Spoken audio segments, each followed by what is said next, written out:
Towel આપતો. હા.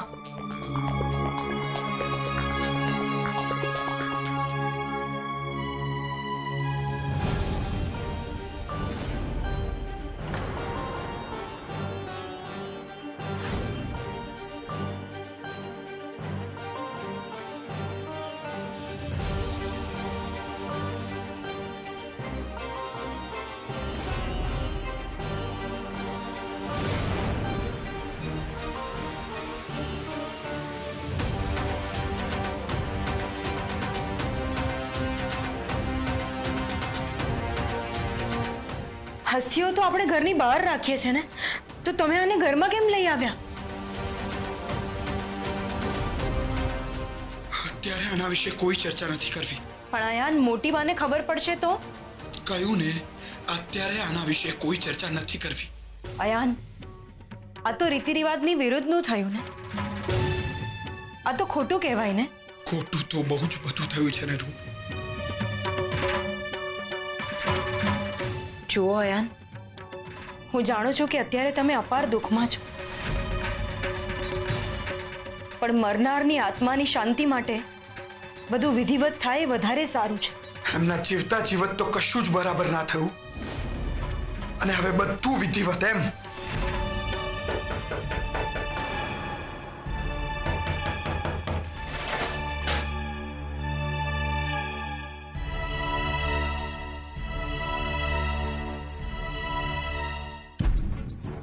અયાન, આવતીકાલે તારી મમ્મીની શોક સભા છે, એટલે જાહેરાત આપવાની છે. હું એક એજન્સીને મળવા જાઉં છું, પણ એ બધા ન્યૂઝપેપર કવર કરતી નથી, એટલે લે આ જાહેરાત અને બીજી એક ન્યૂઝ એજન્સીને મળી આવો. ઠીક છે, હું જઈ આવીશ. અયાન, તમે... મારે એજન્સીમાં જવાનું મોડું થશે.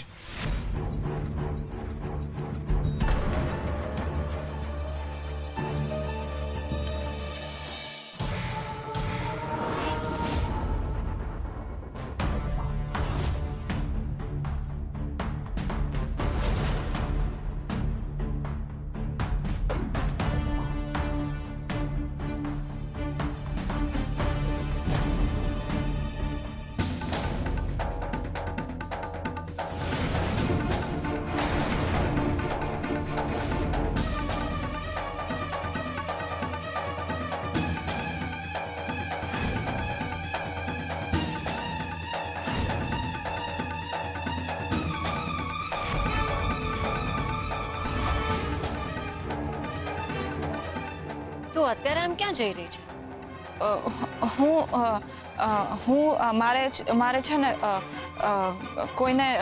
મારે છે ને કોઈ એક જણને મળવા જવાનું છે. શું વાત છે? બધું બરાબર તો છે ને? હા, બધું તો બરાબર છે. કેમ? તો પછી તારા શબ્દો કેમ તૂટે છે? માણસને શબ્દો તો ત્યારે જોડવા પડે ને જ્યારે એના મનમાં કંઈક જુદું ચાલતું હોય અને એને બતાવવું કંઈક જુદું હોય. ના ના, એવું કંઈ જ નથી.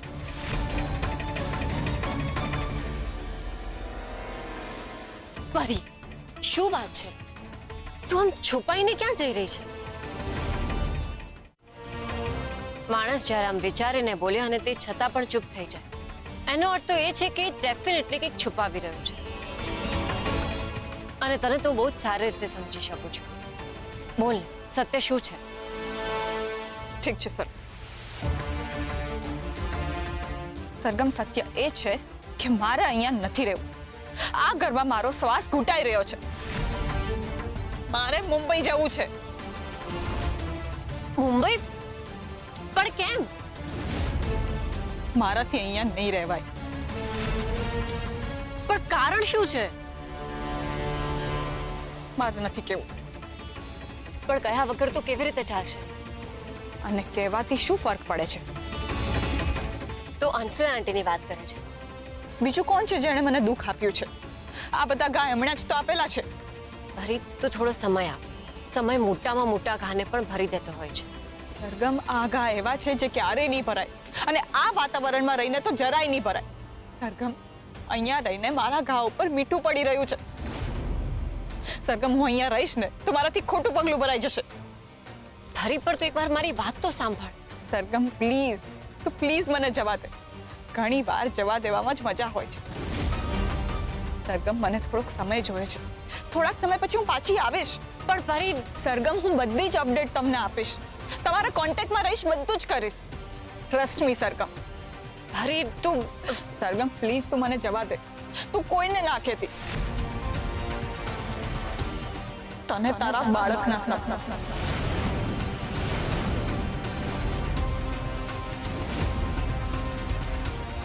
તે મને એવા સમમાં બાંધી દીધી છે ને કે હવે વધારે હું કંઈ બોલી પણ નહીં શકું. પણ એટલું ચોક્કસ કહીશ કે તું જ્યાં પણ હોય ત્યાંથી કોન્ટેક્ટમાં રહેજે, કારણ કે મને તારી બહુ ચિંતા થશે અને તું જલ્દી જ પાછી આવી જજે. સરગમ, આવી મોટી બાપ.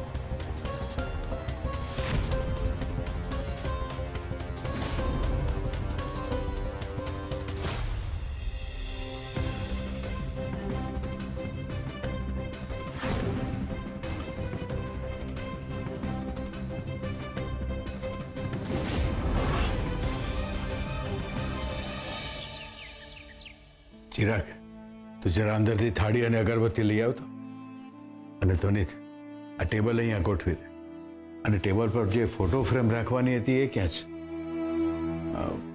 એ તો પોખરાજ લઈને આવવાનો હતો, એ ક્યાં રહી ગયો? હજુ સુધી આવ્યો કેમ નહીં?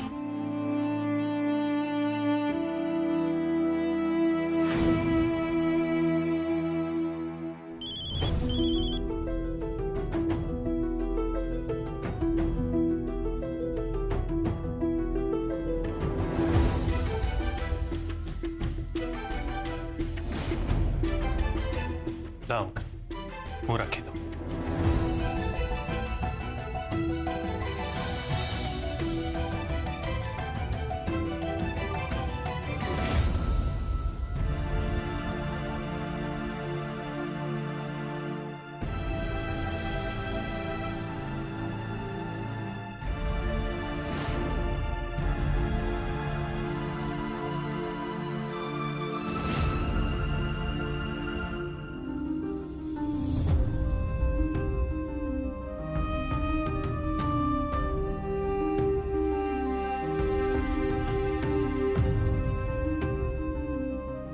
ચિરાગ, પૂજાનો હાર આવી ગયો.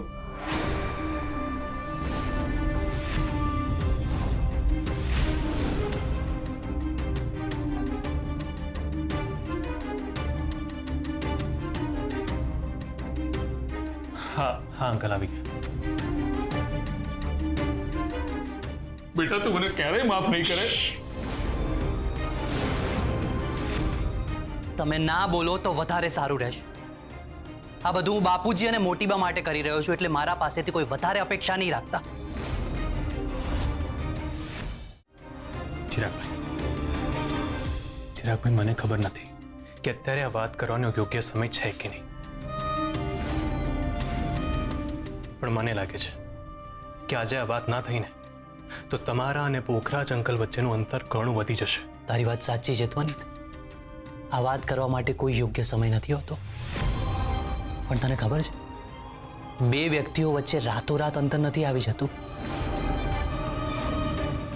એની પાછળ સતત અન્યાય થતો હોય ને ત્યારે આ લેવલ આવતું હોય છે. અને મને એવું લાગે છે કે મારું એ લેવલ આવી ગયું છે. હવે મારાથી અન્યાય સહન નહીં થાય. નહીં થાય મારાથી અન્યાય સહન. સાચું કહું ને તો આ વિશે મારે ચર્ચા જ નથી કરવી. અત્યારે આપણા ઘરમાં શોક સભા છે અને બાપુજીએ મને કીધું ને એટલે હું આ બધું કરી રહ્યો છું. એમની શરમમાં એમનું માન રાખવા માટે. બાકી જેની માં મરી હોય એની ફરજમાં આવે ને આ બધું. એ લોકો ક્યાં છે? એ લોકો તો દેખાતા જ નથી. ચિરાગ, આ બિલ છે, બારે લોકો ઊભા છે, એમને જઈને પેમેન્ટ કરી દે. હા બાપુજી.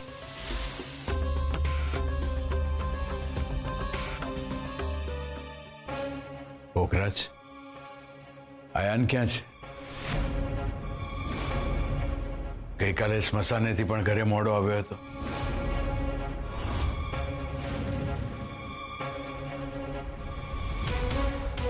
પોખરાજ. જી બાપુજી. આયાન ક્યાં છે? જો પોખરાજ, તારા મોટી બાએ કહ્યું છે ને કે તારે ધીરજ રાખવી પડશે. સંબંધો ધીરજ માંગી લે છે. તારા બંને દીકરા તારા વિરોધમાં એટલા માટે છે કે એમની માની વાત છે. અયાન ગઈકાલે પણ સ્મશાનેથી ઘરે મોડો પાછો આવ્યો હતો. એ ઠીક તો છે ને? શું ચાલી રહ્યું છે એના મનમાં? પોખરાજ, તારે જાણવું પડશે. નહીં તો જેમ તારા અને ચિરાગ વચ્ચે અંતર વધી ગયું છે એમ તારા અને આયાન વચ્ચે પણ અંતર વધી જશે. અને એક વાત યાદ રાખજે કે તારા અને આયાન વચ્ચે માત્ર અંતર નહીં વધે, તમારા બંને વચ્ચે એક મોટી ખીણ ઊભી થઈ જશે, જે પાર કરવી તારા માટે બહુ મુશ્કેલ બની જશે.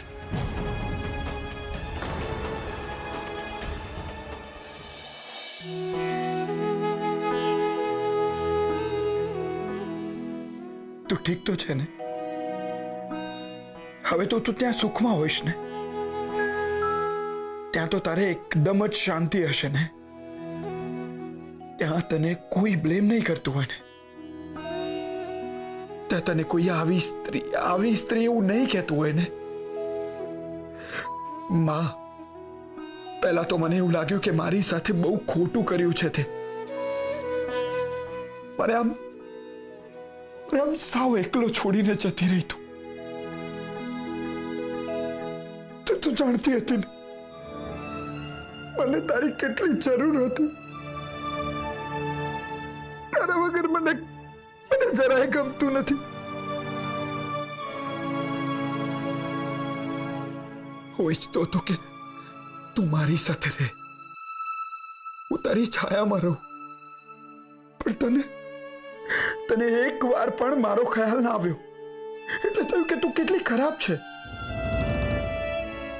પણ પછી થયું કે ના, તને પણ તો શાંતિની જરૂર હતી ને? આ લોકોએ તને એટલી મજબૂર કરી દીધી કે તું મને પણ છોડીને જતી રહી. પણ હવે તો તને કોઈ હેરાન નહીં કરી શકે ને? તું શાંતિથી સૂઈ ગઈ છે, મને ખબર છે. અને હવે આ તારી શાંતિને હું કોઈને પણ ભંગ નહીં કરવા દઉં. કોઈને પણ નહીં. તને હંમેશા સંભાળીને રાખીશ. બસ આમ જ, મારા બંને હાથોની વચ્ચે.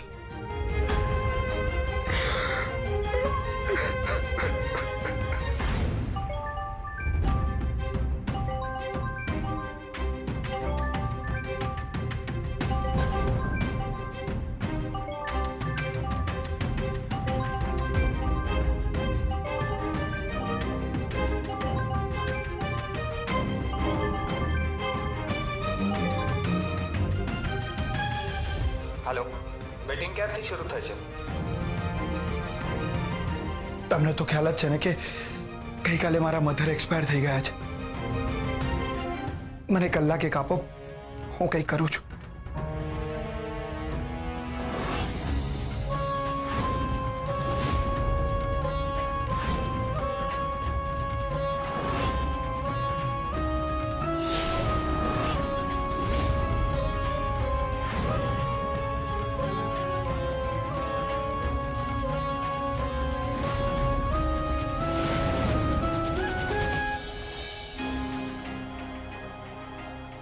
અરે બેટા, પણ કમસે કમ તારે મને કહીને તો જવું જોઈએ ને.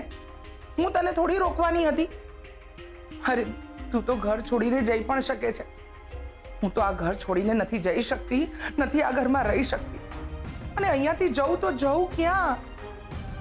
અને ખાસ કરીને આ ઘરમાં જ્યાં એકબીજાની જગ્યા લેવા માટે લોકો તત્પર હોય છે, બસ એક તક શોધે છે.